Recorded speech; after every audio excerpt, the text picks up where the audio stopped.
Okay, welcome everyone. Thank you very much for coming. So the topic for this afternoon, for this final of the debating competition, is that America should block payments of ransom to ISIS from families of hostages. Currently we are seeing the terrorist group ISIS and its expansion through the Levant. We've seen innocent Iraqi and Syrian civilians brutalised, murdered and raped. We've seen abhorrent acts of destruction of cultural artefacts and heritage, and we've seen ISIS take hostages and kill them, demanding ransoms in order to continue to fund their reign of terror. We on the Affirmative today believe that giving in to these demands is harmful and must be stopped. We stand for the West intercepting funds in the same way that we freeze assets for countries that we try to sanction.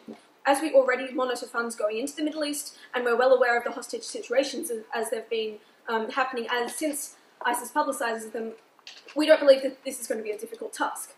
This destruction that I've referenced is facilitated by money, and so if we can stop this money, we will strangle ISIS economically and slow down the destruction.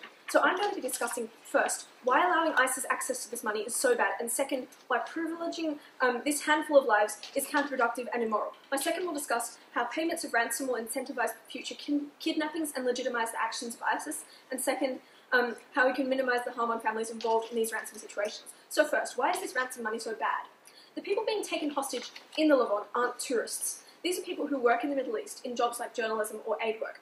And what this means is that they're very cognizant of the risk of death or being taken hostage. And often they personally, or the organisation that they work for, takes out huge life insurance premiums with massive policies and huge payouts to incentivise them to go. And when they're taken hostage, it isn't the families that negotiate via Skype with ISIS, and it's because these families aren't qualified or confident enough to do so, and it's not consular assistants or trained diplomats from the government, because ISIS explicitly states that if this happens, then they'll kill the hostage. What it is it's rich insurance companies who are quite happy to pay ISIS $30 million so that they don't have to pay out $100 million. Okay, so this money is, like, big, and it has huge implications for ISIS's operational capacity for a few reasons. Firstly, it's in US dollars. So all other forms of meaningful ISIS funding. And so what we're talking about with this funding is we're not talking about small-time donations, we're talking about like black market oil sales, extortionate tax policies against communities that they annex, golden resources that they rob from captured towns, and they only ever, these funding, it only ever turns into Iraqi currency. Why? Because the West is already trying to crack down on ISIS funding. They block payments from all corporate entities and other nations in useful currencies. So the only people that ISIS can buy from are the most underground. And there is hardly like a currency exchange in the middle of the Levant either. And so when ISIS does try and use black market currency exchange, they pay extortionist rates, meaning of course that having a mainstream currency is highly desirable. So the hostage money is almost always demanded in US dollars or euros, and it gives ISIS the unique capacity to buy arms on the black market, because weapons aren't actually made or developed in the Levant. Like, there's hardly a Kalashnikov factory in the middle of Mosul. And so we think that ISIS relies on the black market to obtain munitions and weaponry, and international arms marketeers have little use for Iraqi currency, as it can only be spent in Iraq. And so this makes US dollars in the hands of ISIS contributing directly to the destruction that we face from ISIS. So the overall effect of this is, like, because of the amount of money and its unique currency value, this particular form of income is bad. It allows ISIS to further expand, doing two things: increasing the suffering of innocent Iraqi and Syrian civilians, and second, increases the risk of international terror due to ISIS's improved capabilities. So, on to my next point. Why morally we should allow these hostages to die. Let's be clear, this is a trade. My above analysis told you why it was that this money would mean the continued death and suffering of innocent Iraqi and Syrian peoples. And so the question then becomes, do we need to privilege the lives of a handful of Westerners over the lives of tens of thousands of innocent Iraqi and civilian lives? And we say absolutely not. That's a moral atrocity. Why? Because the individuals that have been taken hostage aren't there by accident. They knew the risks of going to the Levant. They've probably thought about this a lot, consulted their families before taking this job. We know that they're informed of the risk because it's pretty obvious, and they've taken out massive insurance premiums, thereby acknowledging a high risk of death.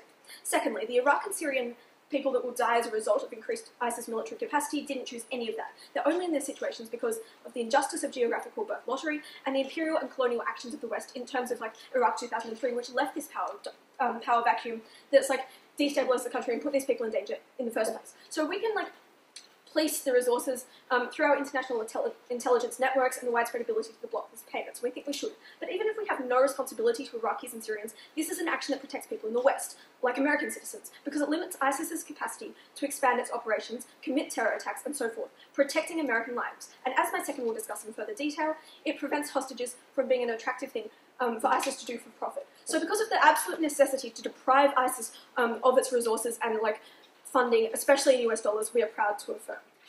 Ladies and gentlemen, we strongly believe that America should not block payments of ransom to ISIS from the families of hostages.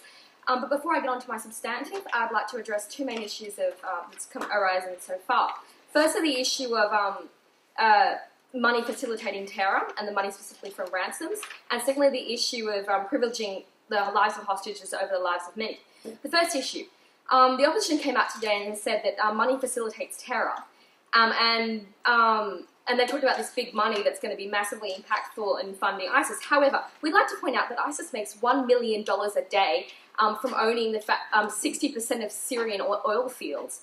And in light of this massive amount of money, the small payments that are given out for a few hostages, for example, the French government probably paid something around 20 million for a group of 4, is nothing in comparison to the amount of money they're making. They have a net worth of over $1 billion. This money is nothing, but it does save people's lives, and those lives are so valuable. Yeah, we just see that people who don't get the hostages that don't get paid for, unfortunately, end up killed, like James Foley. Secondly, the second issue of privileging the lives of few over many. The opposition talked about how these people knew the risks when they went over there, but I mean, as one US congressman said, these people represent the best of American ideals. They're aid workers, they're journalists out for freedom of speech. These people are incredibly valuable, and by not helping them, we're not risking the lives of others, because money doesn't matter to ISIS, considering all the massive amounts of money they're making from other sources. They'll still kidnap aid workers for the sake of the propaganda which builds their organization up. Therefore, not paying for these people is just meaning that they're going to end up dead, not kidnapped in the first place. So yeah, today's model, we believe that, generally speaking, it would be preferable for the US government to pay ransoms for people, but if they can't or won't, we believe families should be allowed to protect their loved ones. Australia, France, many European nations, with the exception of the UK, have negotiated successfully with ISIS to bring back their citizens. At the moment, America will not negotiate with terrorists, and families have felt threatened with prosecution for attempting to pay ransoms on loved ones, most notably the Foley family, who come out really publicly talking about the threats they felt they were being made against them by the US government. Their son was then tortured and beheaded by ISIS. In light of preventing as much as possible the loss of innocent life, if the US government will not pay ransoms, they should at least not block families from paying them who want to do so out of an acceptable desire to save their loved ones. We further propose that the government provide for the families a series of safety checks to maximise their chances of receiving their loved one back, such as screening threats for legitimacy, giving advice on how to make payments, and allowing families access to confidential information about their loved ones. Today I'll be speaking about how it's firstly principally wrong to block families from caring for their own members, and secondly, how our model will not detriment the US fight against ISIS. My second speaker will address how our model will damage the ideological high ground of ISIS, and secondly, how our model will ensure that America is no longer part of the ISIS narrative of the evil West. Ladies and gentlemen, ISIS returns hostages for payment. Alternatively, when there is no payment, they advertise the organisation through brutal beheadings. In light of these facts, how can the opposition deny the families' opportunity to save their loved ones, which is surely an acceptable and moral desire? The government has a duty to protect its citizens, but if it will not do this, then that it will not concede that it has a duty towards these victims, then at least they should accept their fundamental duty that families feel towards their members. The government has no right to thwart families from blocking these payments, and by doing so is behaving with a lack of compassion. President Obama himself called it, I quote, totally unacceptable that families of some American hostages, quote, feel that they have been threatened for considering making payments. Under our model, the governments will at the very least offer support to families trying to rescue their loved ones, thereby lessening these families' feelings of powerlessness. Secondly, we believe that allowing families to pay ransoms for their relatives does not further the cause of ISIS, as ransom money is not the main agenda of the group's operations in kidnapping. Whilst undeniably ISIS would receive some money from these ransoms, we don't think this has had any major influence on their operations for two main reasons. Firstly, ISIS is already extremely wealthy, having control over 60% of Syria's oil producing capacities, and these kidnappings are just comparatively less. So therefore we don't think any money from ransoms would have any effect on their operations. And secondly, the purpose of ISIS... Thank you. Alright, so today, ladies and gentlemen, we've got a negative team that's saying that ISIS is extremely wealthy, that they're extremely financially sufficient, and they're extremely economically independent. But the reality is, ladies and gentlemen, these oil fields, they get these money in terms of Iraqi currency. They're not getting US dollars, which is so valuable in the black market. They're not getting euros, which can be used to trade with Germany, France, or any other arms dealer. They're getting payments that are based in Iraqi currency, ladies and gentlemen.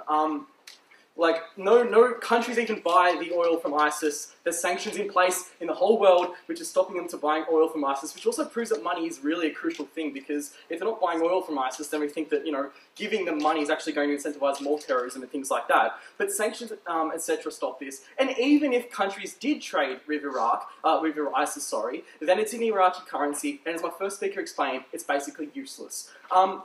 So furthermore, we've heard this really strong emotional rhetoric from the negative team on why, the families have a choice to bring back their loved ones. So really, I've got a few responses to this, but I'll start off that the main point here is that this distress was partially consented to. Obviously, a family can never totally foresee the consequences of having a family member taken hostage. But particularly now that ISIS already knows this and have already executed people, family members know the risks and consequences if their loved ones go take up a high risky paying job in the Levant, or similarly an aid journalism expedition into a land characterised by nearly every government as being a no-fly, no-go place. Secondly, this distress is mitigatable. So on a financial level, they get their insurance payment. It's huge. It's over $100 million. We're happy as a government to ensure that these insurance companies do actually pay out what they've been told. Secondly, on an emotional level, you don't have to watch the execution video. No one is playing it on TV, and it's too horrific. You can opt out of the most viscerally distressing parts of the trauma. Thirdly, you can seek counselling. We'll be happy to subsidise and make available the counselling for the same way that we do for the families of soldiers. We're happy to support insurance payouts.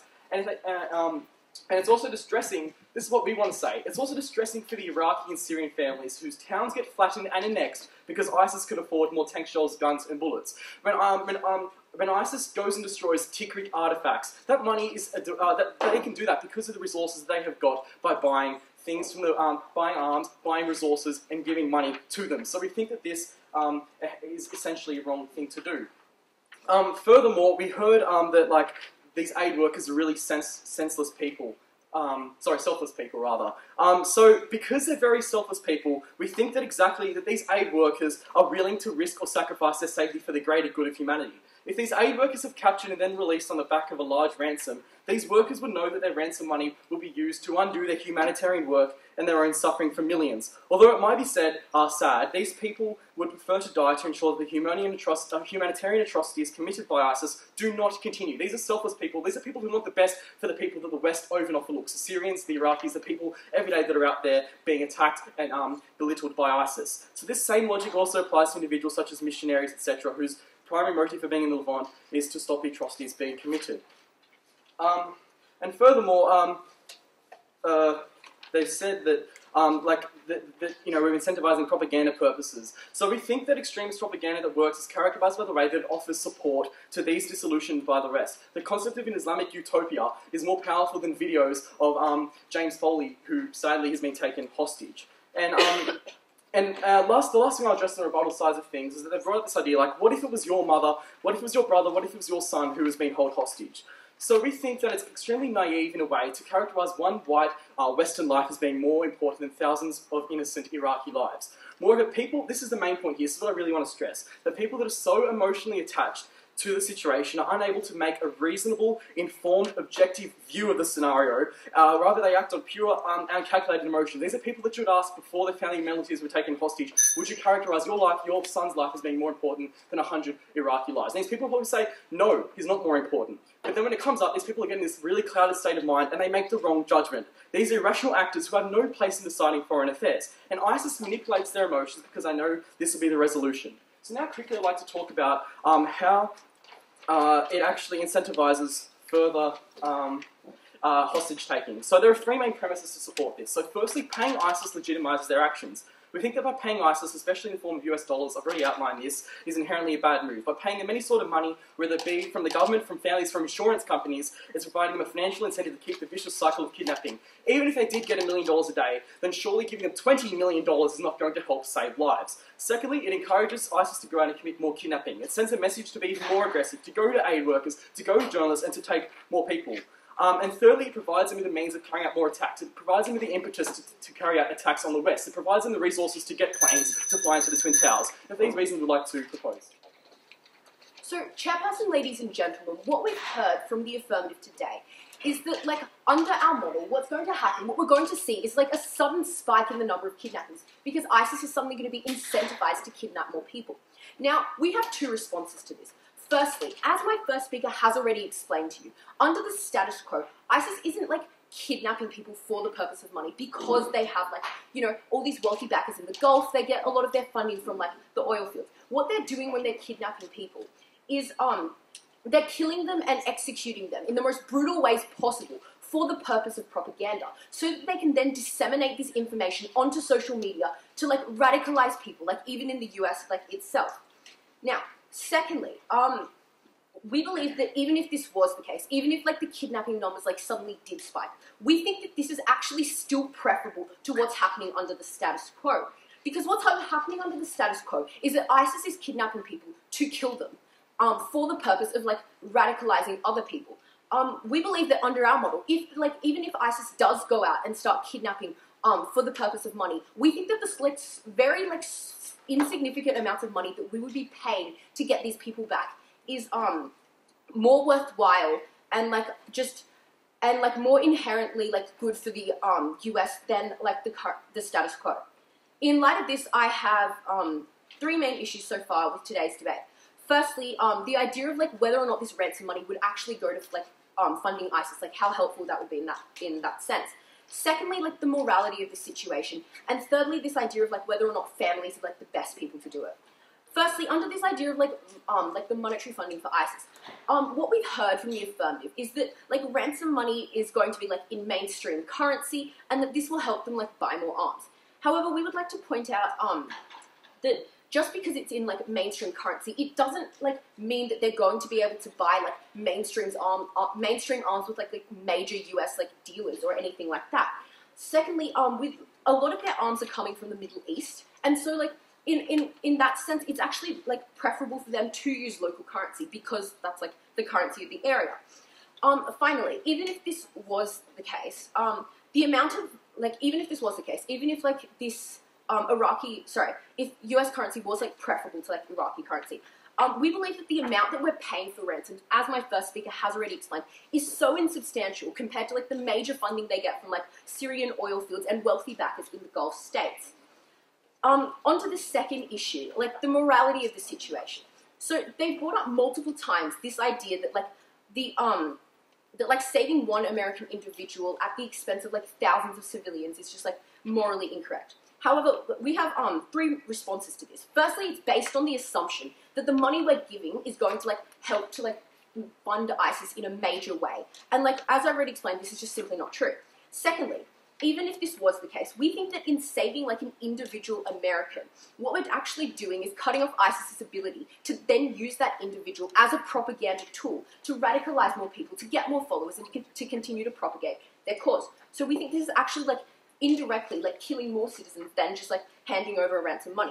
And thirdly, we believe that the two things aren't, like, mutually exclusive. We believe we can save, like, American individuals with, like, ransom money and still, like, help civilians. Like, there are better ways of helping civilians than, like, allowing American citizens to die. For example, we can set up, like, more neutral zones, like refugee camps and so on. They also stated under this idea that civilians have consented to the risk. And we'd just like to point out that this does not take away from America's moral obligation to still help these people. Just because they've consented to a risk, it doesn't mean we just abandon them. Thirdly, onto this idea of families and whether or not they're the best people. They've said that families are too emotional. However, as we've explained in our model, we have a number of safety checks and they'll be guided by the US government and professionals. Now onto my substantive material. Firstly, we believe that in allowing families to pay ransoms in conjunction with either the US government or a branch of the UN, our model would take away from the ideological high ground that ISIS has with extremists. The problem with the status quo is that ISIS is seen by extremists as having this ideologically pure cause in establishing an Islamic caliphate. This is clearly detrimental for two reasons. Firstly, because this plays to extremist desires and attracts more followers, and secondly, because this is exacerbated by the fact that the things are posted on social media, which is radicalizing people in America itself. We see this with the rise of lone wolves and homegrown terrorists and that idea. What our model does in ensuring that we have a very clear stance on the fact that families, in conjunction with the US government, will negotiate with this terrorist, is to take away the allure ISIS holds for these extremist people. We believe that this will occur in two main ways. Firstly, allowing negotiations will ensure that American citizens who are kidnapped aren't going to be beheaded and have their executions filmed and used as propaganda. And secondly, because if ISIS is seen as, thank you.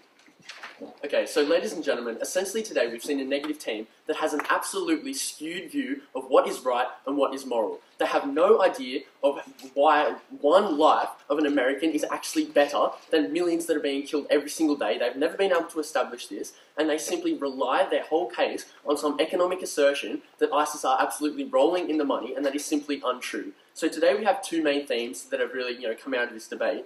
The first of these is the humanitarian comparison, and the second is actually analysing what actually happens with money and the economic gain or loss in regards to ISIS. So on the idea of the humanitarian comparison, we've seen this really emotive rhetoric coming from the negative, about certain individuals. You should be able to help them. That we need the choice, but we need to actually compare US lives to the lives of millions of Iraqis and Syrians. When these people from the US are going over there to earn money, they've consented to go over there, or they are volunteering to go over there, they want to be in the Levant. But the Iraqis and Syrians that are unfortunate enough to be born there do not want to be there, but do not have a choice. How can a negative justify privileging people who have consented to be there over tens of thousands of people who haven't consented to be there? When this isn't answered, they can never claim the moral high ground. We simply have a responsibility to protect these Iraqis and Syrians, because essentially we've caused them to be in this situation. We've caused the power vacuum to allow ISIS to occur. So we need to protect these people. We see that paying ransoms allows ISIS to further endanger civilian lives and continue the terror, because they need money to continue their operations. That's how a war works. That's how you spread propaganda. Without that money, they can't actually kill people, and they can't put people's lives at risk. We'd rather save the lives of millions of Iraqis than one consenting American, and we can never actually see a proper response from the negative on this issue. When we've established these families are actually irrational actors due to their emotional involvement, they have no place in negotiation, and they shouldn't have a say in the issue. Because of course you're going to want your family member to come back, but that's not because you have a subjective view on what's going on. That's because you love your family member, right? They have no place in foreign affairs. They have no place in dealing with extremist groups like ISIS, because they're simply irrational actors due to the overwhelming emotion in their hearts. And they go and say to aid workers, look, we need to help them because they're really good people. But these aid workers, right, if they really are so selfless, like the negative team want to say, then surely they prefer to die for the greater good than be selfish, save themselves, and allow millions of Iraqis to die, right? That's simply counterintuitive. And even if we don't value Iraqi lives, as I've already said, these families aren't in a place to negotiate. They have ways to mitigate the harms that come out of this, and it's simply not the right idea for these families to be negotiating when they simply can't. So on this second idea of the economy and economic gain, we've seen the negatives that come out and say that ISIS have oil fields, right? We don't dispute this. But the thing is, no one buys the oil from ISIS. UN sanctions and treaties mean that countries simply aren't allowed to, even if they wanted to, right? And then they're saying that Gulf states really like ISIS. Why are they asking for American intervention militarily if they like ISIS, right? That doesn't make sense.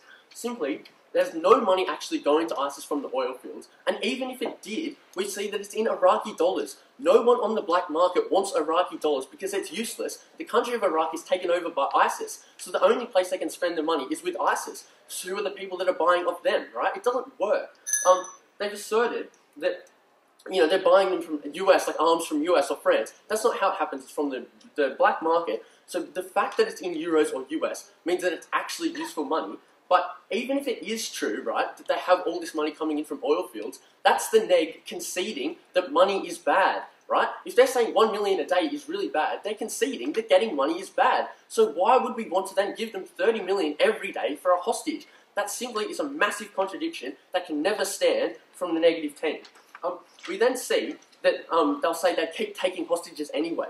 But we believe an ISIS without $30 million a day is not able to take as many hostages as an ISIS without $30 million a day, right? That's simply logical. But even if they do continue to take hostages, we believe that it will be to a much lesser extent because they won't have as many resources and they won't be able to expand like they are at the moment. So, ladies and gentlemen, because the negative team seems to privilege white lives above other lives for no real reason and has no concept of how the economy actually works, we're proud to propose. Ladies and gentlemen, the affirmative team tonight has proposed a model which is essentially the status quo and has come up with these claims there will be less kidnappings and that they will privilege the lives of Iraqi and Syrian citizens under their model.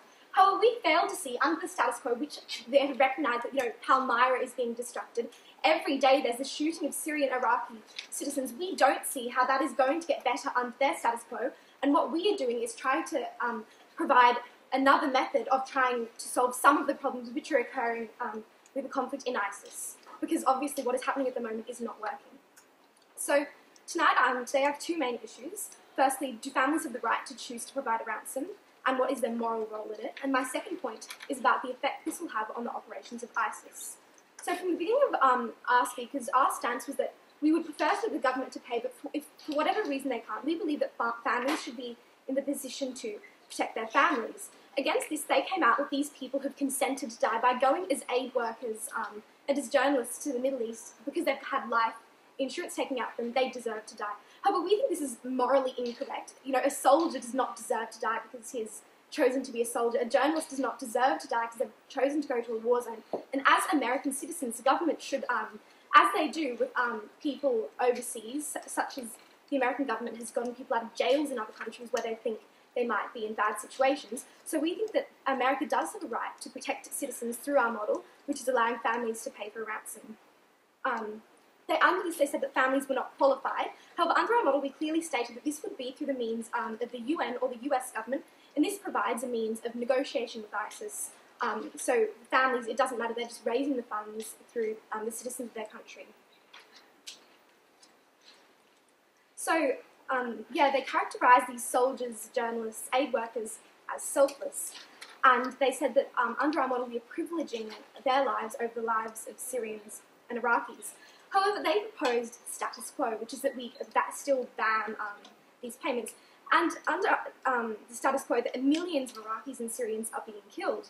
And so therefore, we don't see how this is going to change that, because it doesn't matter whether ISIS has $60 million or if ISIS has $0, they're still going to continue the same bloodshed as they always have, because they are an ideological organisation, not this rational government where they sort of balance their banks. They're fighting against the West in everything they do, and they don't care really how much money they have. Sure, they get money. They're still going to perpetuate this violence, whether it's with rocks or whether it's with guns and bombs. So we don't think that really giving them this money is going to really help them too much. So under my second issue about the effects on the operations of ISIS and the US's foreign policy in regards to them, at first we came out and talked about how ISIS is already an extremely wealthy terrorist organisation, earning much more from, say, its oil operations and its wealthy backers in the Gulf states, with, in ISIS's highest court, a majority of them are Saudi Arabian. And so therefore we don't think that ISIS is this sort of lonely terrorist organisation. They've got backers all around the world. And therefore we don't think that money can ever be as an important driver to them as their ideology, which is that the West is bad. So under this, they talked about money and that how having this US currency would allow them to buy weapons that they wouldn't at the moment. However, we have two main responses to this. Firstly, it is that under the status quo, they have no problems getting foreign currency. They are well known for selling their oil on the black market in Turkey and getting money from wealthy backers. And this isn't in Iraqi currency. The ISIS is actually planning to move away from using any sort of currency of other countries into their own currency.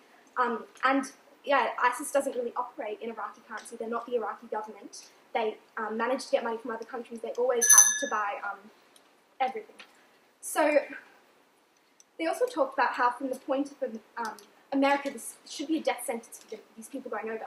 However, we think that the US has acknowledged that these people have a right to be saved. So at the moment, they're doing military operations to save, say, James Foley from his prison under ISIS. So therefore, we think that the US government has acknowledged that these people have a moral right to life. And under the status quo, the US trying to break them out using the military, it's not working because they're in hand-to-hand combat with ISIS. And therefore, we think we need another way to save these people from ISIS, as the US government has admitted that they want.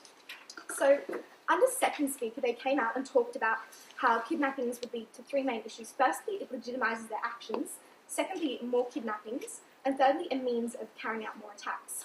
So on the issue of more kidnappings, at the present, there are still kidnappings, and they know that the US won't give ransoms. And we think that this is because it's based on Western ideology. They don't look at someone and think, how much money do they have? How much money am I going to get from them? They see a Westerner and they look at their ideology and they sort of are going to kill them. They're going to kidnap them no matter what. It's not. They're not rational thinkers. They're not weighing up the pros and cons of kidnapping people. They see an opportunity. They will take it and they will continue to take it no matter what happens under our model. It's no surprise when you get to this stage of the competition, but all six of the speakers were remarkably good, both in terms of being able to deal with the subject matter and also present it in a very persuasive way. What the case came down to in many ways was this argument by the Affirmative team that essentially the Affirmative team tried to take a very broad approach to this, where they thought about the broader strategy of what was being done in relation to ISIS and how paying ransoms fitted into the broader objectives of trying to defeat ISIS. So what were the direct links between the paying of ransoms and that ultimate aim? And so in taking that general stance, we did note that they focused on things like there was an assumption of risk became quite important by the individuals who became hostages, that in some ways, because they'd assumed that risk, that because it was all part of a broader strategy, they couldn't start focusing in on these individuals, given that the strategy of defeating ISIS is about liberating the area as a whole, and if it's about reducing suffering, then reducing suffering of the populations of that area becomes very important relative to these individuals who have assumed the risk in the sense that they put it. It enabled some conclusions, such as focus on the fact that there's things like life insurance and so on. So think about this from a broader approach rather than thinking necessarily from an emotive response to particular individuals. The negative team tried to argue then in response that there wasn't such a clear link between the paying of these ransoms and the outcome for the strategy in the region. That it was wrong to start saying that by paying these ransoms that was going to degrade the ultimate strategy of reducing ISIS in terms of the money that was required. In particular, that the individuals, ISIS is motivated by ideology and these other factors. And so the idea that by cutting off the funds, that's then going to cut off this group as a whole is an erroneous way of approaching this, so there's no direct link. That then turned in part, that became a factual disagreement between each side about the facts of money, that was it that the money being paid by ransoms was as key part of the capabilities of ISIS to proceed in the region, or wasn't it? And so again, that was a factual disagreement between the two sides. I would note that as a factual matter, and given the nature of this competition, we do, perhaps differently to some other debating competitions, take into account sort of the degree of research of students and the familiarity with the facts.